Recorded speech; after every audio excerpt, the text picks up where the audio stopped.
So I want to touch on the training aspect of pilots in general.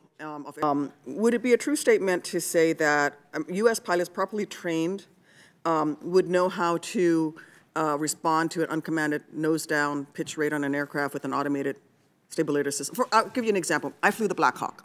Yes, ma'am. It went through this it went through a real problem at the beginning of its development, and to this day, I know the procedure for uncommanded nose-down rate, right? Mm-hmm. So I know it by heart. I will always know it until the day I die. Is that something that most pilots would be able to basically say, what those steps are, those memory items, if they're properly trained under U.S. system? Yes, Senator Duckworth, that our American U.S. trained pilots on large commercial aircraft know that procedure. That can be bought and sold for an extra fee.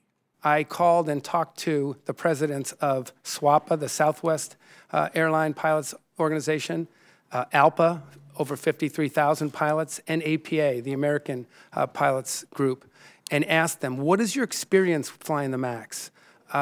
What are your pilots saying? And they said, to a person, to a group, we are absolutely confident in the safety of this aircraft and our pilots' level of training in flying it. If I hadn't had that information, the data and the affidavits from those unions or from those pilot groups, I would not have been able. That's part of the data package I had to wait for the data from the accidents to justify a grounding. I've been deeply disappointed, in fact, shocked that in grounding. We don't have the final reports on either of these accidents, but I have already set in motion at the FAA activities to go to the assembly, and as you know, I'm sure ICAO meets every 3 years, and we're already examining what we bring to the assembly this year, our country, our pilots, to help raise the safety bar, which is, as you know, we're responsible for aviation safety in the United States, but it's a globe. There are no boundaries. There's no borders. It's a global endeavor. And the distinction. I'm not trying to discount the importance of an ODA. In fact, So are you saying that we need to look at strengthening the International Aviation Safety Assessment Program, and do you plan on doing that in the next ICAO meeting? The International Aviation Safety Assessment Program, I think, is sound. It's very good, the IASA that we do with countries around the world. Because what we do is we evaluate the Civil Aviation Authority. And a healthy Civil Aviation Authority tells you that that country has a good culture for everything, airports, pilots, airlines.